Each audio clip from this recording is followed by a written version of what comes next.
Hello welcome guys. तो कैसे हो? आई होप कि आप सभी बढ़िया और मस्त होगी। तो बच्चों आप सभी के लिए मोस्ट इंपॉर्टेंट 10 क्वेश्चन लेकर आया हूं जो कि 18 जनवरी के पेपर में आप सभी से ज़रूर पूछे जाएंगे। तो बच्चों आप सभी की परीक्षा 2025 की 18 जनवरी और 12 अप्रैल को होने वाली है। तो बच्चों ज़्यादातर बच्चों की 18 जनवरी को ही परीक्षा होने वाली है।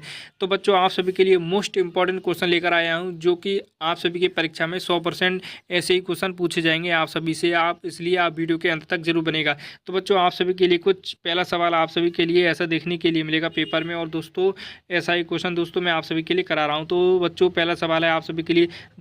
आज हम बात करने वाले हैं जवाहर बोधि विद्यालय क्लास 6 की बेस्ट बुक के बारे में जो कि चक्षु प्रकाशन की। दोस्तों क्लास 6 वालों के लिए सबसे ज़्यादा बेस्ट बुक चक्षु प्रकाशन है। दोस्तों इसमें आपको 2500 बहुविकल्प प्रश्न देखने के लिए मिल जाएंगे, 6 प्रैक्टिस सेट और 12 सॉल्व पेपर देखने के लिए मिल जाएंगे। दोस्तों जो पिछले साल परीक्षा हुई थी उसका भी पूरा सॉल्व पेपर आप सभी के लिए पहले पेज नंबर पर ही देखने के लिए मिलेगा। दोस्तों अंदर से आपको कुछ इस तरीके का मटेरियल देखने के लिए मिल सकता है। दोस्तों इस बुक में दोस्तों आपको कुछ इस तरीके का मिलेगा। दोस्तों इस बुक की खास बात बताऊँ, इस बुक में आपको सारे इंपॉर्टेंट क्वेश्चन देखने के लिए मिल जाएंगे। हिंदी के भी सारे इंपॉर्टेंट, मैथ के भी सारे इंपॉर्टेंट क्वेश्चन देखने के लिए मिल जाएंगे और मानसिक योग्यता के सारे इंपॉर्टेंट क्वेश्चन देखने के लिए मिल जाएंगे। दोस्तों हर साल ना इस बुक को पढ़कर लाखों बच्चे अपना सपना साकार करते हैं जवाहर बोधि विद्यालय में पढ़ने का। दोस्तों अगर आप इसे लेना चाहते हैं तो डिस्क्रिप्शन बॉक्स में आपको लिंक मिलेगी, फ्लिपकार्ट और अमेजोन से आप ऑर्डर कर पाएंगे और इसके साथ में आपको एक प्रैक्टिस सेट भी मिलेगा। दोस्तों आप दोनों को परचेज कर लीजिए और आपकी तैयारी दुगनी हो सकती है। तो दोस्तों जाइए डिस्क्रिप्शन बॉक्स में। 2 की घात 2 प्लस 2 की घात 3 प्लस 2 की घात 4 प्लस 2 की घात 5 का मान क्या होगा? तो बच्चों आपको इन घातों का मान निकालना है। पहले तो आपको घातों से गुणा करनी है, उसके बाद में आपको प्लस करना है। तो बच्चों किस तरीके से प्लस करते हैं और किस तरीके से गुणा करते हैं? तो बच्चों यानी कि 2 की घात 2 यानी कि ये मान है। तो बच्चों आपको पहले 2 की गुणा 2 बार करनी होगी। फिर दूसरे में क्या लिखा है तो बच्चों 2 की घात 3 यानी कि 2 की गुणा 3 बार आप सभी के लिए करनी होगी इस तरीके से। फिर उसके बाद में 2 की गुणा 4 बार करनी होगी। दोस्तों यानी कि आप सभी के लिए कुछ इस तरीके से करेंगे। फिर उनको गुणा करने के बाद में आपको जोड़ना है बच्चों। यानी कि ऐसे कि मान लीजिए 2 की घात 2, तो इसका क्या हुआ मान 2, यानी कि 2 की घात 2 की बार गुणा करेंगे तो 4, और 2 की घात का मान 3 बार गुणा करेंगे तो 8 होगा। तो बच्चों इस तरीके से आपको करना है और करेंगे तो इसका राइट आंसर हो जाएगा बच्चों 60, यानी कि कितना 60 आंसर इसका हो जाएगा। तो ऑप्शन 4 आप सभी के लिए राइट आंसर हो जाएगा। तो बच्चों आप सभी के लिए फिर दूसरा सवाल है कि 10, 60 और 50 का लासा क्या होगा? तो बच्चों लासा निकालने के लिए आप सभी के लिए कुछ इस तरीके का चिन्ह लगाया जाता है। तो बच्चों आपको पहले इस तरीके का चिन्ह लगाने होगा। चिन्ह लगाने के बाद में बच्चों आपको कितना लिखा है 10, 60 और 50, यानी कि आपको लासा निकालना है। तो बच्चों पहले लासा निकालने के लिए आप देखते हैं कि तीनों संख्या में से किस संख्या से भाग जा रही है। तो बच्चों 10 से तीनों संख्या में भाग जा रही है। तो बच्चों आपको यहाँ पर ऊपर 10 लिखना है। 10 लिखने के बाद में यानी कि 10 एक कम 10 और 10 की गुणा 6 बार करेंगे तो यानी कि 60 हो जाएगा, यानी कि 10 छक्का 60 और 10 पंजे 50। तो बच्चों आप देख सकते हैं अब 6 से भाग देंगे, यानी कि 1 का 1 उतार लिया और 6 एक कम 6 और इसके बाद 5 के 5, तो फिर 5 से भाग देंगे, यानी कि इसकी आप गुणा करेंगे 10 छक्का 60 और 60 पंजे 300, यानी कि 60 पंजे 300। तो इसका राइट आंसर कौन सा हो जाएगा बच्चों? देख सकते हैं ऑप्शन में पहला, यानी कि आप सभी के लिए इसका राइट आंसर हो जाएगा। ये देख सकते हैं ये पहला आप सभी के लिए राइट आंसर हो जाएगा। तो बच्चों इसके बाद में आप सभी के लिए तीसरा क्वेश्चन किस तरीके से मिलेगा? तो बच्चों 50 रुपये का 1/5 कितना होगा? तो बच्चों ये आपको का मतलब याद होना चाहिए दोस्तों। तो का मतलब होता है गुणा, यानी कि क्या होता है बच्चों? का मतलब गुणा होता है। तो बच्चों आपको किस तरीके से सवाल करना है? तो बच्चों आपको कुछ इस तरीके से सवाल करना है।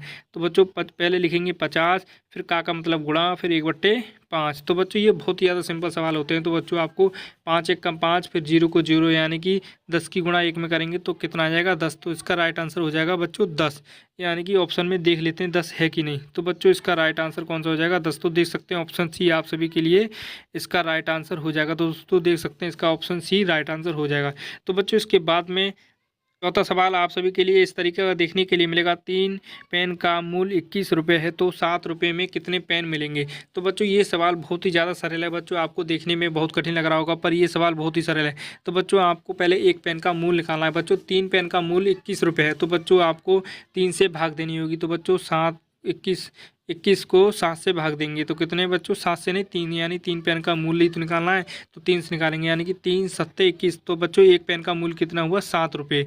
तो बच्चों इसमें पूछा है कि 7 रुपये में कितने पेन आपको मिलेंगे? तो 7 रुपये में कितने पेन मिलेंगे बच्चों? आपको एक ही पेन मिलेगा, कुल मात्र एक ही पेन मिलेगा। तो बच्चों एक पेन का मूल्य 7 रुपये हुआ। दोस्तों सवाल में एक ही पेन का मूल्य पूछा है। तो बच्चों यहाँ पर लिखा है 7 रुपये में कितने पेन मिलेंगे, तो एक पेन ही मिलेगा।